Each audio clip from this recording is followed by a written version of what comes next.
আপনি বেশিরভাগ কাজ করেছেন ভিকির সাথে, তো ভিকির সাথে কাজ করতে গিয়ে কখনো ঝগড়া হয়েছিল কিনা? ভিকির সাথে কাজ করতে, ভিকি খুবই ইন্ট্রোভার্ট, তো খুবই ইন্ট্রোভার্ট, মানে ও কখনোই এক্সপ্রেস করে না। যেমন আমার যেমন হচ্ছে, আমার যদি মুড অফ থাকে, আমার চেহারা দেখলে বোঝা যায় যে আমি এখন মুড অফ বা আমি মেজাজটা খারাপ। তো ভিকি দেখা যাচ্ছে যে ওর বোঝাই যায় না, ও দেখলে যে ও আসলে কোন সময় কোন মুডে থাকে। ঝগড়াঝাটি টুকটাক হয়তো হয়েছে, আমার মনে করার মতো কিছু নেই, কিন্তু দেখা যাচ্ছে একটা কোল্ড ওয়ার থাকে যে আসলে ও ওইভাবে চাইতেছে, আমি চাইতেছি না, জিনিসটা হইতেছে না। তো একটা খুব মানে একটা সাফোকেশন তৈরি হয়। তখন আমরা আবার দুজনই বুঝতে পারি যে না, জিনিসটা ঠিক আছে না, তখন আবার নিজেদের মধ্যে আবার শেয়ার হয়। সো টুকটাক তো এগুলা ধরেন একটা কাজ করতে গেলে তো লাগতেই পারে। তো ওইরকম এক্সপ্রেসিভ না যে মারামারি ঝগড়াঝাটি মানে ভাঙাভাঙি এরকম কখনোই হয় নাই। ভিকির সাথে কাজ করতে গিয়ে মজার কোনো অভিজ্ঞতা? মজার অভিজ্ঞতা অনেকই আছে। আমার আসলে স্পেসিফিক মনে একটা কথা মনে আছে যে ভিকি একবার আমাদের এক কলিগ, এখন মনে পড়লো আর কি, আমাদের এক কলিগের বার্থডে ওই দিন, আমাদের ছোট ভাই তোকি নামে, ওর বার্থডে।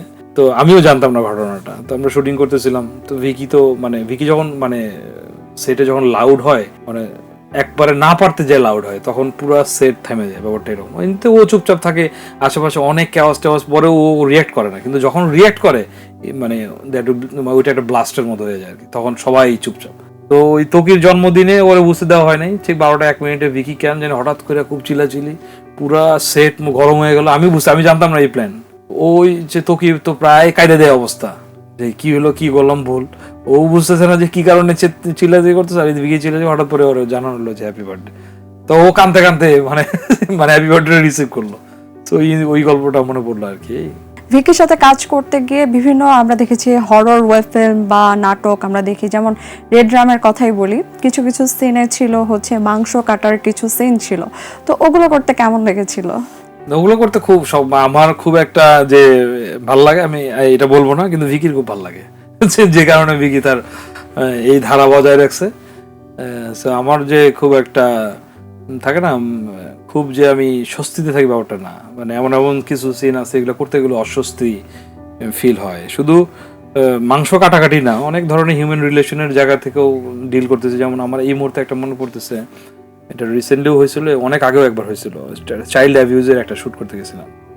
তো ওইটা করতে যে আসলে আমি ধরেন অস্বস্তিতে পড়ে যাই, ইচ্ছাকৃতভাবে আমার এমন এমন শট নেওয়া লাগতেছে যেগুলো আমি কখনোই থাকে না। আমি তো আসলে কাজের বাইরেও তো আমার একটা সেন্স আছে। এবং এখন যেটা হয়েছে যে কোনো বাচ্চা রিলেটেড কোনো রুট শ্যুট হইলে আমি আসলে নিতে পারি না, কারণ আমি এখন একজন মেয়ের বাবা।